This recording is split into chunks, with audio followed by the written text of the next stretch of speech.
Falaremos neste webinar do Real Decreto, tal como indicou Noelia, 1055-2022, de 27 de diciembre, de envases e residuos de envases, que sustituye a anterior lei que levaba en vigor máis de 20 anos, que era o Real Decreto 11.997.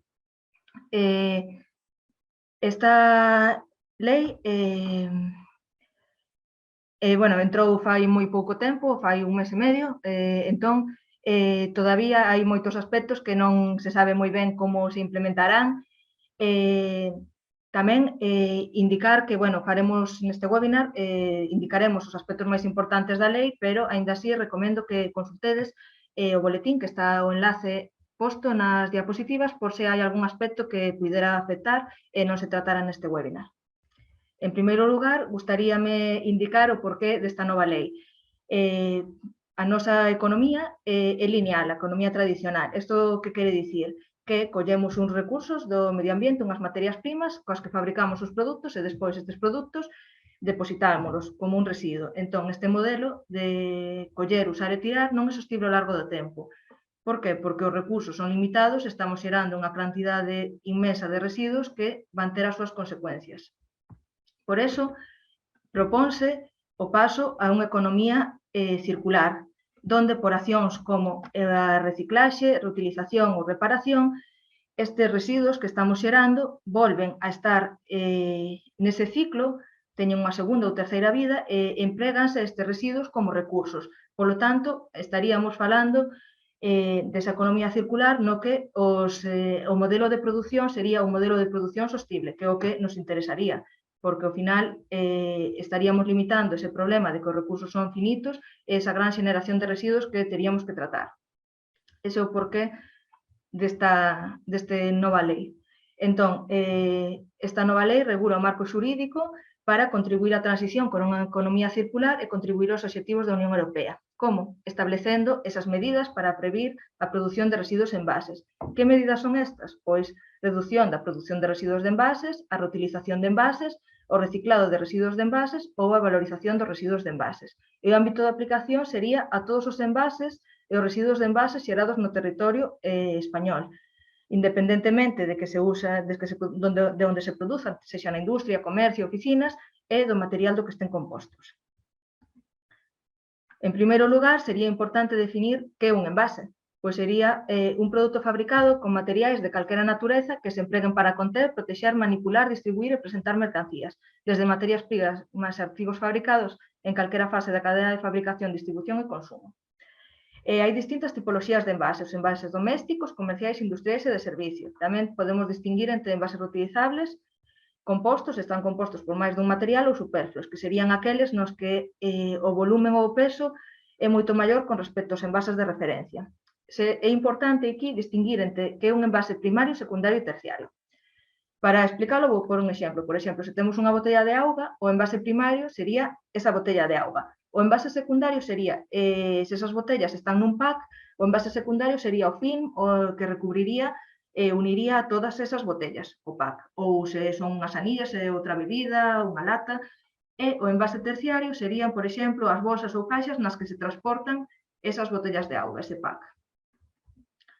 Na lei, indícase no anexo 1 unha lista de que sería un envase e tamén do que non é considerado un envase, que é importante revisar para ver se eses produtos están afectados ou non.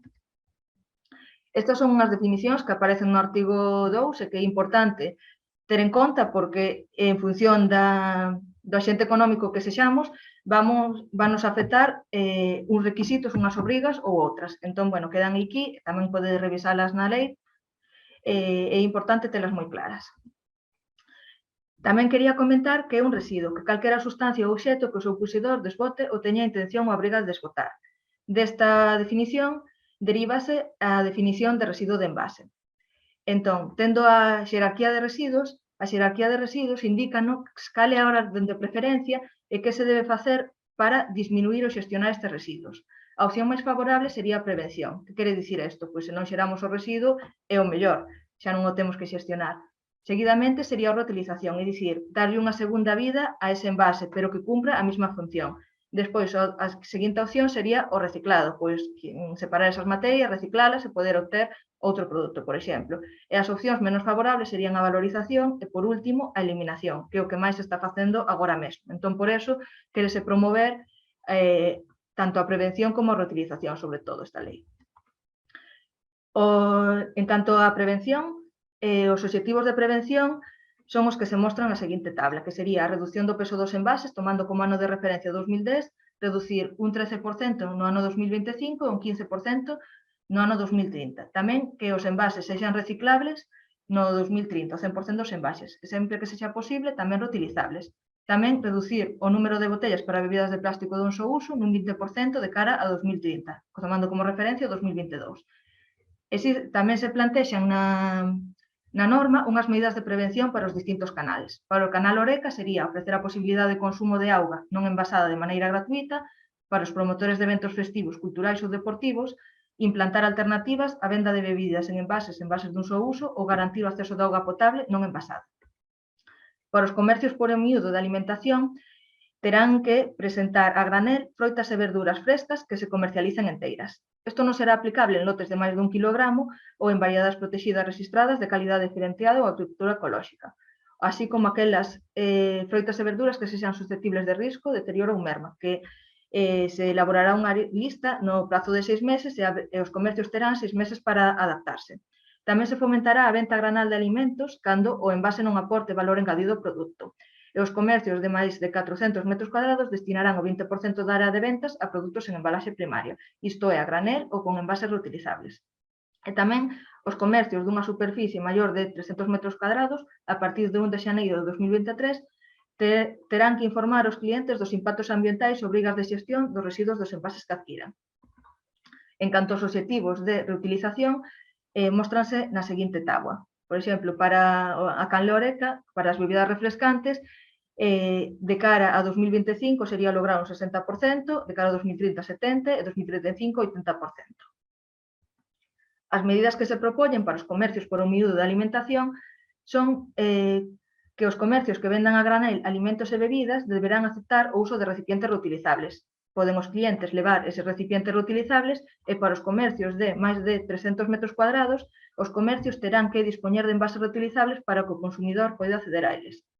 Tamén os comercios disporán de un número mínimo de referencias de bebida de envases reutilizables, que a partir de 1 de xaneiro de 2025, en función das dimensións do comercio, serán entre 4 e 7 referencias e xa a partir do 1 de xaneiro de 2027, tamén para aqueles comercios máis pequenos, de menos de 300 metros cuadrados, terán que incluir entre 1 e 3 referencias e terán que prestar o servicio de retorno de envases reutilizables.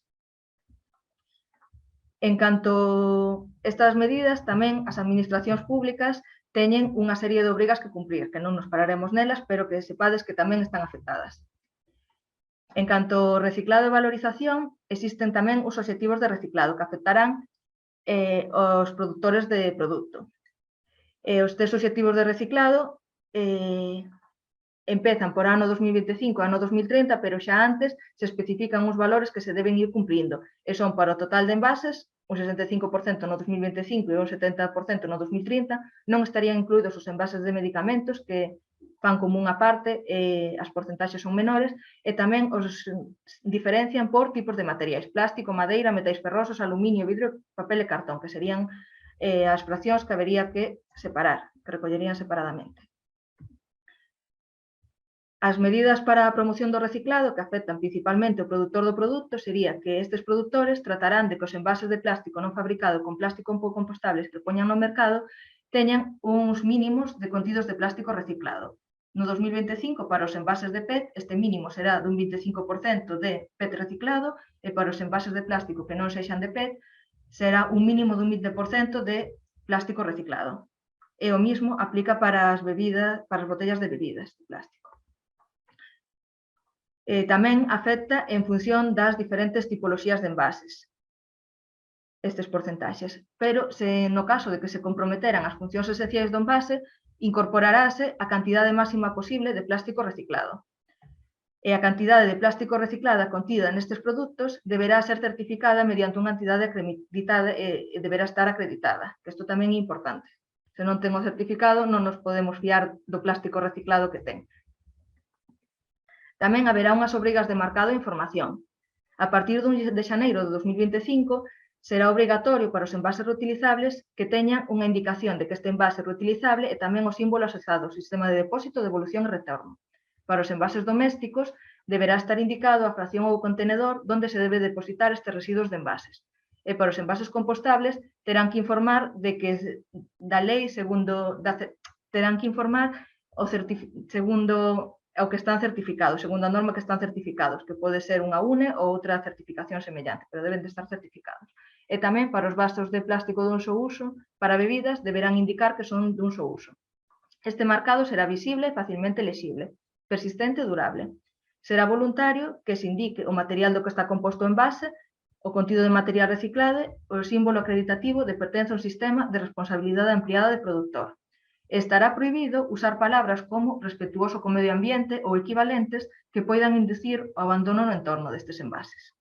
Iso é importante. Despois, para os produtores de produto, recóllense unha serie de obrigas de información cando poñen no mercado eses envases. Os produtores de produto terán que inscribirse na sección de envases do Rexistro de Produtores e Produto no prazo de 3 meses desde a entrada en vigor do Real Decreto. Está o enlace, por se alguén se ten que registrar, pois que lle seja máis fácil, e terán que proporcionar a información do anexo 4, apartado 1, que son basicamente datos do produtor, código CENAE, categoría do envase exposto no mercado. Terán tamén que aportar o certificado de pertencer a un sistema individual ou colectivo de responsabilidade ampliada do produtor. Isto quere dicir que quen contamina paga. Polo tanto, xa por estar poñendo un produto no mercado, cando tipos un produto no mercado, xa está xerando inmediatamente un residuo e terán que financiar como se vai xestionar ese residuo ao final da súa vida útil, como se vai tratar. Tamén, no momento de inscripción, a estes produtores asignaráselle un número de rexistro que deberá figurar nas facturas e calquera outra documentación que acompañe as transaccións comerciais.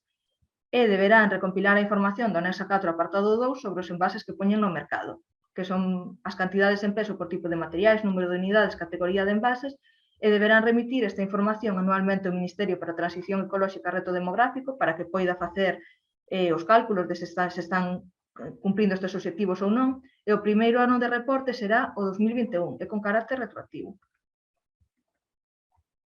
Ademais, os produtores teñen outra serie de obrigas que teñen que cumprir coas obrigas de deseño de envases, requisitos de fabricación e condicións de seguridade, tamén cumprir coas obrigas de marcado de información que vimos anteriormente, elaborar e aplicar plans empresariais de prevención e codeseño cando lles afecte, cumprir os obxectivos de prevención, reutilización e reciclado e establecer sistemas de depósito, devolución e retorno, no caso de que empleen envases reutilizables. E tamén financiar e organizar total ou parcialmente a recollida e tratamento dos residuos de envases dun só uso. Teñen máis obrigas, pero estas son como as máis destacadas da lei. En canto á recollida separada, tamén se establecen unha serie de obxectivos tanto para os envases domésticos, comerciais e industriais.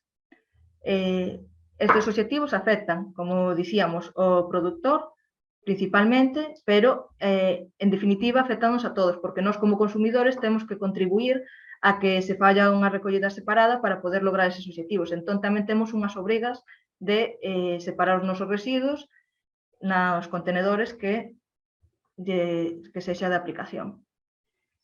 Estas son, os obxectivos que se prevén para os envases domésticos en xeral. Para 2025 sería un 65% de recollida separada, para 2030 un 75% e para 2035 xa un 85%. Son obxectivos grandes, é un gran reto, pero pódese conseguir. E despois, por tipos de materiais, por exemplo, para a madeira, podemos ver que este obxectivo é menor en comparación coa do papel e cartón. E despois tamén se presentan aquí os obxectivos para os envases comerciais e para os envases industriais. Estes obxectivos teránse que alcanzar tanto a nivel estatal como autonómico. E a continuación, esta diapositiva é un pouco así resume do marco de responsabilidade ampliada do produtor para cada categoría de envases, tanto domésticos, comerciais ou industrial, no que se definen as obrigas que terían cada un dos axentes implicados para a correcta xestión destes residuos. Están os enlaces en cada un deles que podedes consultar para que sexa máis fácil. o acceso á lei e, bueno, vamos ir, por exemplo, os envases domésticos, seleccionei un par deles que podemos ir vindo detalladamente. Pois para os comercios ou distribuidores de produtos envasados que realicen tanto a venta presencial como a distancia, deberán, por unha parte, comercializar produtos envasados procedentes de produtores que dispeñan do número de identificación do produtor do rexistro de produtores de produto. É dicir, que se terán que preocupar porque estes produtores estén inscritos nese rexistro.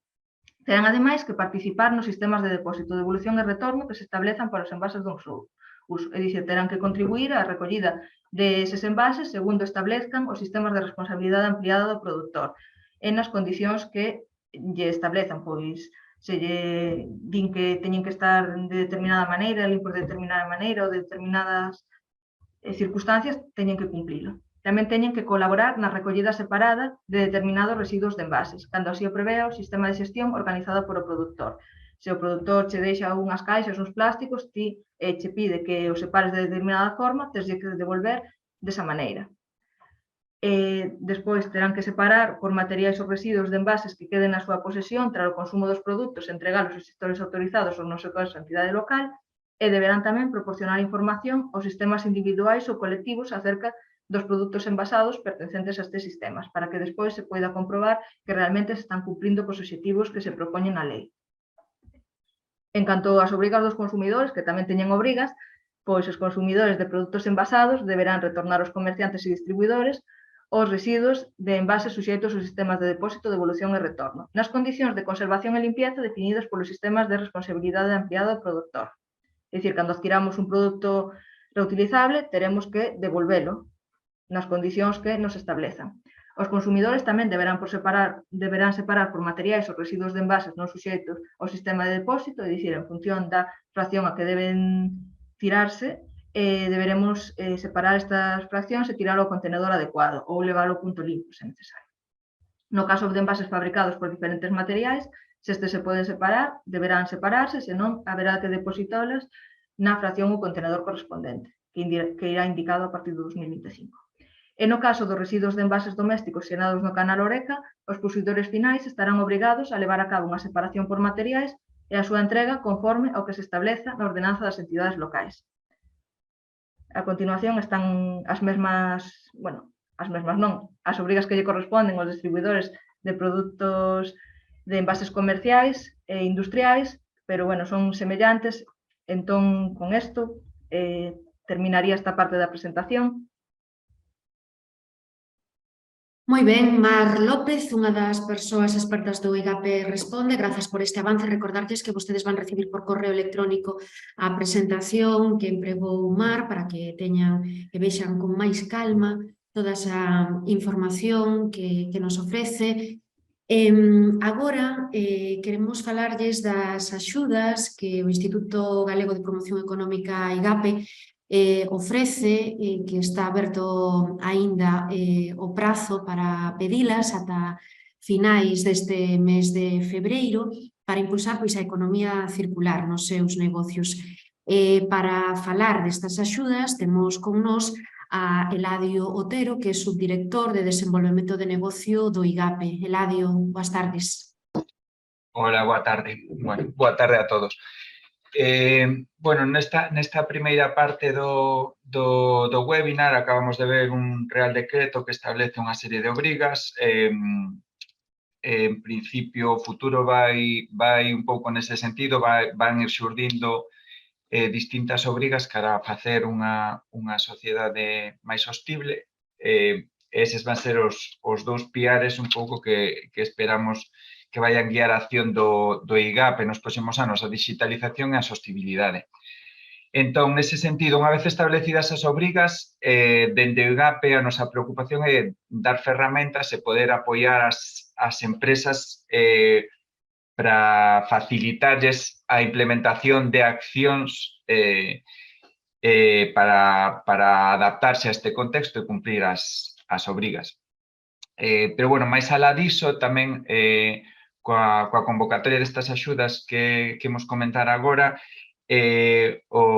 un obxectivo paralelo do IGAPE é exercer de axente prescriptor e dar visibilidade a algunhas medidas que poden implementar as empresas non só para adaptarse ás exixencias da legalidade, senón sobre todo para mellorar a súa competitividade.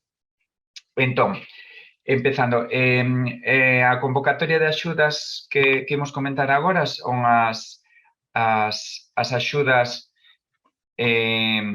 para a implantación de proxectos de solucións avanzadas para o desenvolvemento da economía circular, publicáronse o martes 31 de xaneiro de 2023 e o prazo de solicitude está aberto ata o 28 de febreiro deste mes de febreiro, está claro. Entón, aquí subvencionamos proxectos individuais e colectivos e proxectos que se dirixan a unha serie de obxectivos que vou compartir agora na pantalla. Vale, vou compartir o texto do DOGA, sí, creo que o estades vendo. Sí, perfectamente. E poñer algún exemplo que faga igual un pouco máis entendible do que estamos falando aquí. Entre os obxectivos que destacamos, por unha banda está a reducción do consumo de recursos no proceso productivo. Aquí de que estamos falando? Pois, por exemplo, un exemplo do tipo de tecnoloxía ou de proxectos que poderían entrar neste primeiro obxectivo sería a implantación dun MRP, Management Requirement Planning. A idea é que a empresa poida planificar a súa produción, por exemplo, en particular, cando a materia prima da que faga uso a empresa sexa perecedoira, pois coa planificación da produción vai haber unha reducción de consumo de produtos no proceso productivo. En segundo lugar, falamos tamén de reducción de xeracións de produtos no proceso productivo, perigosidade, reutilización, valorización e reciclaxe. Pois, neste caso, poderían entrar proxectos de control e monitorización de procesos, de reenxeñería de procesos, de ecodeseño, etc. Análise de ciclo de vida do produto, pois aquí, por exemplo, pois, para resolver ou para implementar actuacións dirixidas a este obxectivo, pois estaría basicamente a implementación dun software de xestión do ciclo de vida do produto. Despois, tamén se subvencionan proxectos orientados á identificación e implementación de novas oportunidades de negocio, servitización, é dicir, adaptación do modelo de negocio en lugar de vender produtos desbotables, adaptar o negocio para ofrecer un servizo de maneira que non se consuman produtos, senón que se poida ir reutilizando o servizo. Reacondicionamento, remanufactura e reparación avanzada, bueno, autodefinido. Creación de cadeas de valor máis curtas, facer tecnoloxías de produción e distribución máis eficientes e sostible, transporte máis eficiente, monitorización do consumo de produtos da pegada de carbono, etc. Entón, temos ese marco de sete obxectivos aos que nos queremos dirixir e para poder implementar proxectos que ataquen estas sete liñas. Nesta convocatoria subvenciónanse dous tipos de elementos. Por unha banda, os activos e por outra, consultoría para as empresas. Os activos subvenciónanse cunha intensidade do 25% para medianas empresas e 35% para pequenas e micropemes. Que entraría dentro destes activos? Bueno, por unha banda, entrarían sensores, estamos chegando aquí estamos, sensores, equipamentos e sistemas que, por unha banda, midan, monitoricen, permitan facer seguimento ou control de parámetros productivos e ambientais. Isto por unha banda. Despois, hardware e software intelixente para procesos da información cando este proceso da información sirva para o aforro de insumos ou consumo de auga e enerxía, ou ben este proceso de información, este control de procesos de información sirva para a reducción de produción de refugallos. En terceiro lugar, no que se refire a activos, bens, a activos materiais e inmateriais, neste caso serían materiais que non van maquinaria, bens de equipos, pero neste caso únicamente podemos subvencionalo cando esta maquinaria vaya orientada á reutilización ou reciclaxe in situ de refugallos procesados pola propia empresa. É dicir, por poñer un exemplo, unha empresa que faga, digamos, marrón glacé, pois a casca das castañas poden reciclar in situ para facer taboleiros de aglomerado, por dicir un exemplo. Esa maquinaria podería ser subvencionable no ámbito desta convocatoria. Como comentaba antes, subvencionamos proxectos tanto individuais como colectivos cun importe mínimo de 12.000 euros no caso dos individuais e nos colectivos 10.000 euros por cada empresa participante. A intensidade de axuda, xa o comentaba, era do 25% para activos e 50% para gastos de consultoría que se poden repercutir nesta convocatoria, asistencia técnica, ecodeseño, reenxeñería de procesos e, en xeral, consultorías de carácter tecnolóxico que poida axudar a implementar todos estes activos materiais e inmateriais que comentábamos antes, todo o que sexa deseño ou análise de requisitos, etc. Vale. Teño aquí algún problema co PDF, creo. Vale, xa está. Vale, correcto. Unha cuestión a ter en conta, no caso de servizos de consultoría, o importe subvencionable de colaboracións externas non pode superar o 60% do importe total subvencionable. É dicir, aquí o que pretendemos é a implementación de solucións, a acción directa. Non queremos subvencionar un simple traballo de consultoría que sexa un manual ou algo que non dea lugar a unha implementación efectiva que teña resultados inmediatos despois de executar a subvención. Bueno, grosso modo, eses son os grandes puntos que quería comentar hoxe, o tipo de proxectos que queremos fomentar, os conceptos subvencionables, sobre todo o prazo de solicitude, volvo a repetir, ata o 28 de febreiro deste ata o 28 de febreiro, 28 deste mes, e o prazo de execución sería ata, se non me engano, ata o 30 de setembro do ano 24. No, ata o 15 de setembro. O prazo de execución de proxectos de solucións avanzadas ata o 15 de setembro do ano 24. É dicir, remata en febreiro, seguramente poidamos resolver na altura de maio, os proxectos poden desenvolverse xa dende unha vez que se solicita o proxecto, pero senón, se queredes esperar ata a concesión, dende finais de maio ata setembro do 24. É dicir, teríamos un período de execución de uns 15 meses aproximadamente. Eu creo que é un período interesante para desenvolver proxectos pois, dunha certa complexidade, se se desexa.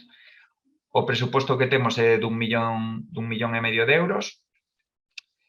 Está disponible un anticipo do 50% da subvención, co límite da anualidade que corresponda.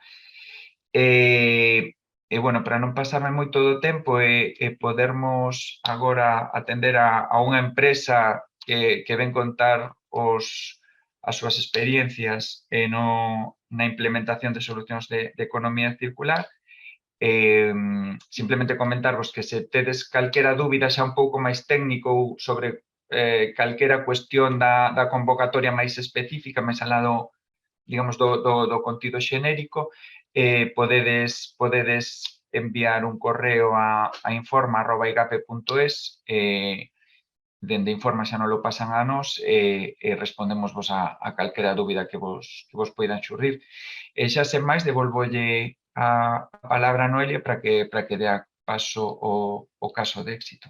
Moi ben, Eladio Otero, do IGAPE, graciñas por estas explicacións. Hai varias persoas que nos están preguntando polo contido do webinario. Non se preocupen, nos imos enviar por correo electrónico a todas as persoas que se inscribiron o acceso directo a este vídeo que se vai publicar na canle de YouTube do IGAPE. Por lo tanto, van ter ocasión de ver con calma en detalle todas estas explicacións ao longo das próximas horas. E agora sí é momento de coñecer de preto unha empresa que está apostando por estes procesos de economía circular. Trátase da empresa Ibercisa. Para falarnos da súa experiencia, temos hoxe con nós a Iris Lis. Iris, boas tardes. Buenas tardes. Bueno, pois dispoñémonos a atender as túas explicacións sobre, bueno, que nos presentes un pouquiño a que se adica Ibercisa e tamén como estades aplicando estas metodoloxías de economía circular, cando queiras. Vale, a ver, voy a intentar sacarnos de aquí en medio para que no nos moleste. Bueno, pues como bien has dicho, trabajo en Ibercisa, en el Departamento de Calidad, Medio Ambiente y Prevención. Nosotros somos una empresa que estamos situados en Vigo. Tenemos dos plantas, una más grande y otra más pequeñita. Llevamos más de 50 años trabajando y estamos presentes en más de 50 países. Tenemos aproximadamente 110 trabajadores y fabricamos aproximadamente 400 maquinillas al año. ¿A qué nos dedicamos? Nosotros nos dedicamos a fabricar maquinaria naval de cubierta para remolcadores, para barcos de pesca, para barcos militares, pues las máquinas de remolque que vemos en los remolcadores del puerto, o los molinetes de anclas, los tambores de red en los que se enredan las redes de los barcos de pesca, todo este tipo de maquinaria naval de cubierta. ¿Vale? Y bueno, fabricamos para todo tipo de embarcaciones y como hacemos proyectos a petición del cliente, pues podemos aplicar todo tipo de soluciones tecnológicas. El año pasado comenzamos un proyecto de economía circular. Bueno, aunque el año pasado empezamos con el proyecto de economía circular, nosotros ya llevamos certificados como un sistema de gestión ambiental ya bastantes años y también tenemos un sistema de gestión de calidad y de seguridad y salud certificados. El año pasado empezamos un proyecto de economía circular, intentamos a implantar un sistema de economía circular y lo dirigimos principalmente a los siguientes puntos: a la reducción del consumo de recursos en el proceso productivo, a reducir la generación de residuos y a facilitar su reutilización y valorización, y análisis de ciclo de vida de nuestro producto. ¿Cómo hicimos? Con la ayuda de una consultora, hicimos un análisis de todos a lo largo de todo nuestro ciclo productivo, todo lo que entraba y todo lo que salía. Y después de analizar pues, todos los ítems que teníamos, decidimos centrarnos en un inicio en el consumo, en el ahorro energético. Y decidimos implantar un sistema de monitorización y gestión energético para a través de esta gestión, controlar y reducir los consumos energéticos. Mediante este sistema quisimos llevar las siguientes acciones. Pues identificar las oportunidades de ahorro energético, saber qué, dónde, cuánto y cómo se consume, evaluar las medidas de ahorro que se querían implantar para poder asegurar que fueran rentables a largo plazo, priorizar inversiones, eso siempre, centralizar en una única herramienta de gestión todos los equipos y todos los sistemas y todos los procesos para facilitar el control y gestión de una manera conjunta. Ese control llevarlo a través de un software de gestión y a través de ese software disponer de indicadores de eficiencia energética. Vale. Ya empezamos a trabajar en este punto y por ahora lo que hemos realizado es que hemos instalado este año, tenemos 5 naves en la planta grande, pues en una de las cubiertas de las naves hemos instalado pues una instalación fotovoltaica. Empezamos a trabajar con ella en enero y tenemos previsto un ahorro de hasta un 30% en el consumo eléctrico. La verdad es que estamos muy contentos con el feedback que estamos teniendo en la aplicación de seguimiento, estamos teniendo muy buenos resultados. Antes de la instalación de los paneles ya habíamos empezado a trabajar en el ahorro energético. Durante los últimos 2-3 años, poquito a poco, fuimos sustituyendo toda la iluminación de la fábrica y de las oficinas por iluminación LED. Y antes nosotros tenemos una caldera, que se alimenta de gasoil, de consumibles fósiles, y hemos sustituido esa caldera por bombas de calor eficientes energéticamente en todas las oficinas.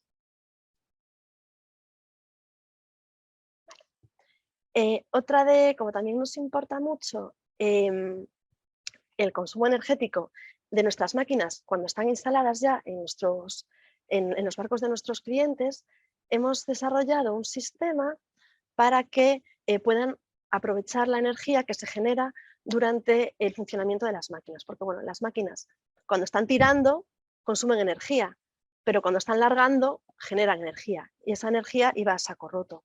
Entonces hemos desarrollado un sistema para que toda esa energía se pueda almacenar y con ella en los barcos puedan dar servicio pues, a todos los sistemas eléctricos que tienen dentro del barco y está funcionando muy bien, la verdad.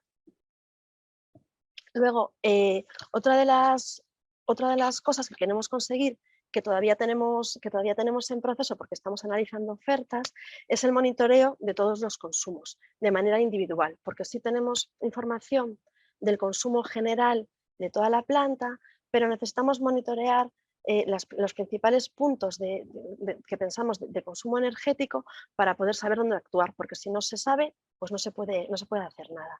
Entonces, estamos analizando ofertas para llevar a cabo la medición y la monitorización de los consumos y con ello también conseguir una reducción de la huella de carbono. Entonces será esa automatización en base a las recomendaciones de MITECO y del GHG Protocol y simplificaremos toda la recopilación de datos para poder analizarlos y poder llevar acciones en ese punto, que eso todavía no estamos empezando con eso, lo tenemos un poquito verde. Luego, otra de nuestras líneas es la reutilización, valorización y el reciclaje de los residuos. Aquí por ahora hemos llevado a cabo 2 acciones, bueno, 2 acciones grandes, ¿vale?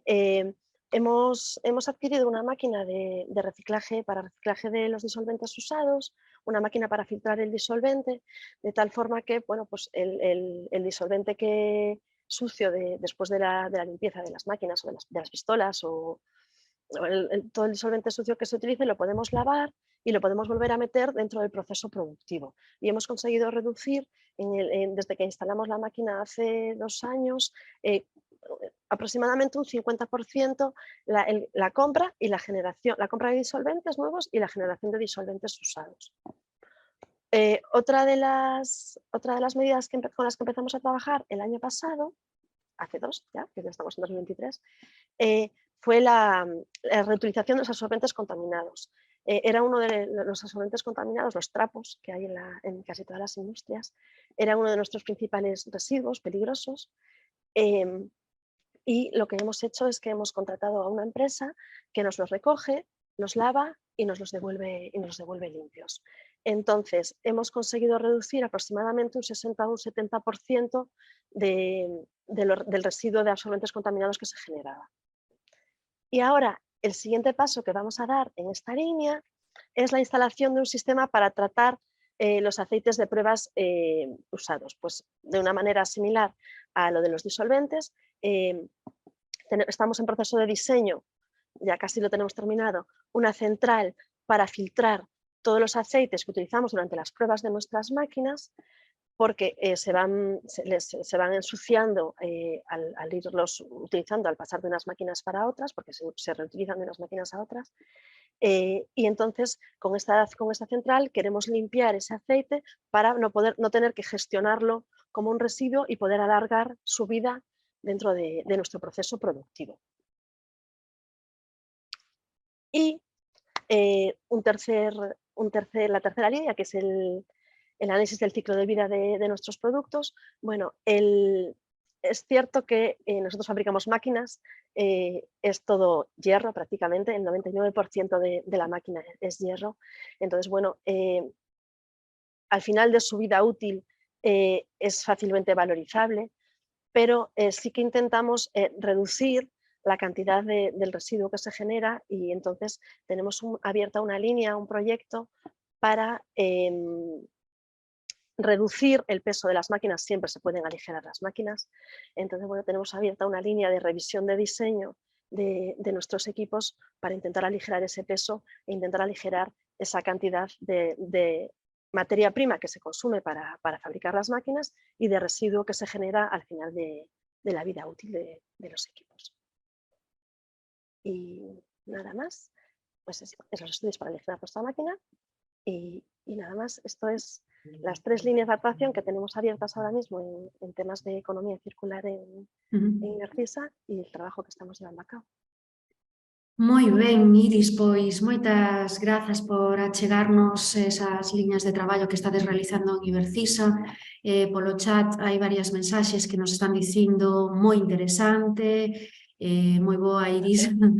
Así que agradecemos tamén esas mensaxes. Ademais, varias persoas das que están conectadas foron realizando varias preguntas sobre as dúbidas que teñen en temas de envases.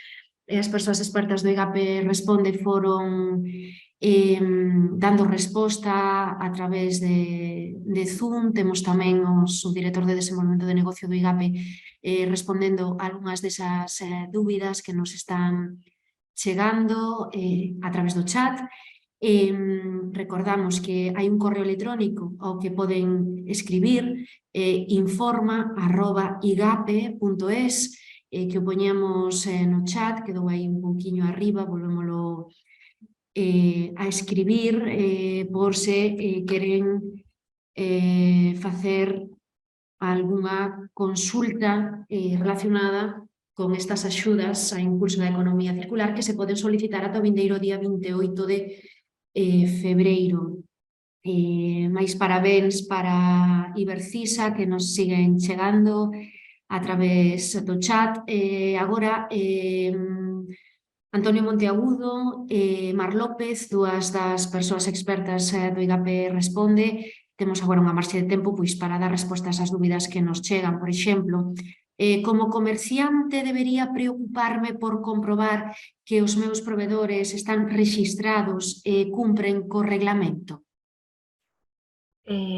Sí, é algo que se teñen que preocupar. Hai un término coñecido como due diligence que obriga a que ti te informes previamente desto, senón non vale dicir é que non o sabía e por eso non me pode sancionar. É obrigatorio comprobalo. Ben poden intentar buscar se teñen esa información pública ou senón pedirlle a documentación que acredite efectivamente que están nese rexistro.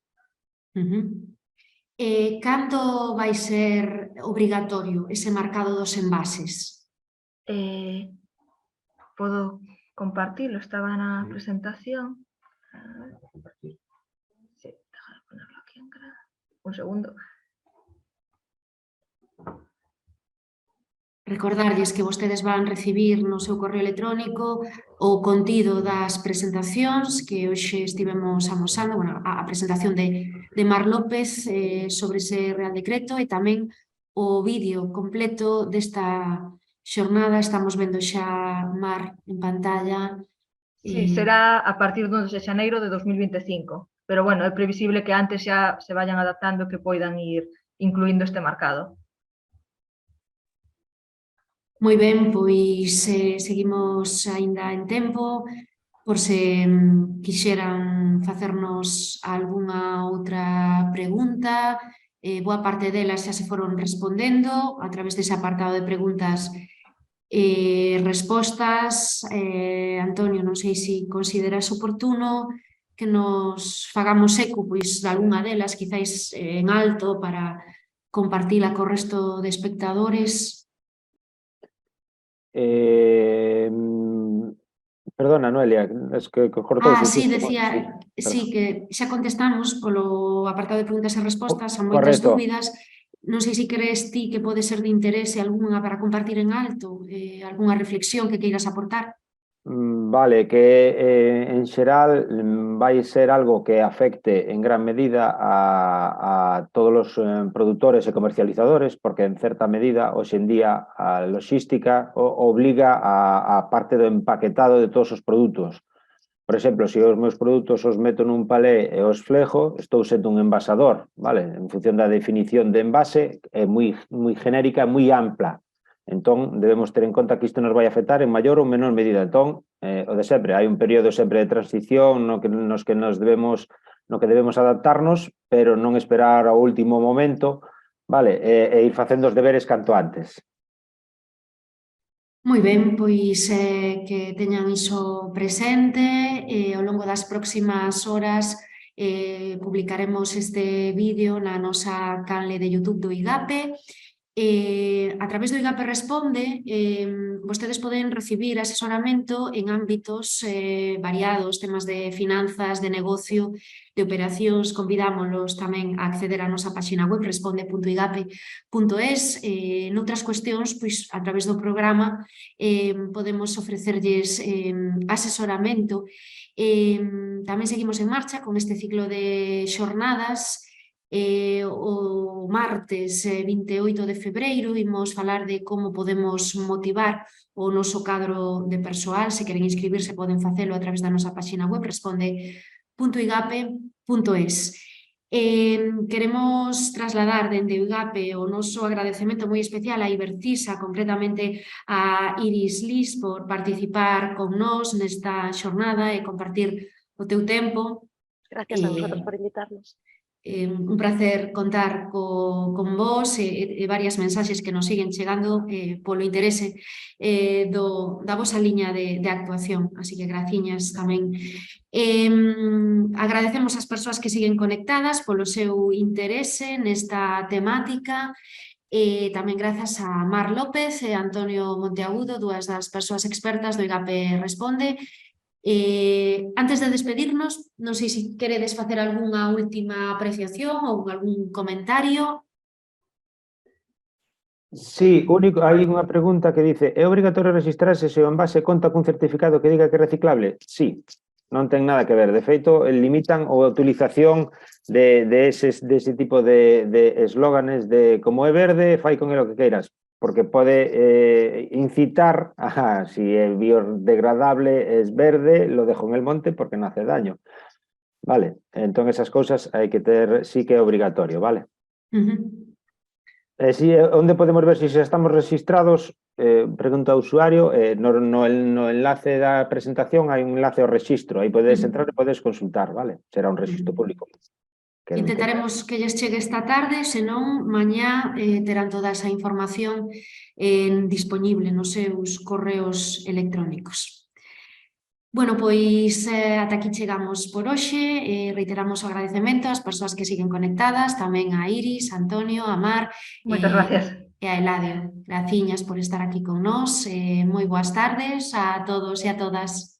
Buenas tardes. Igualmente. Gracias. Chao, Iris, chao Eladio, chao Mar, chao Noelia. Hasta logo a todos e todas.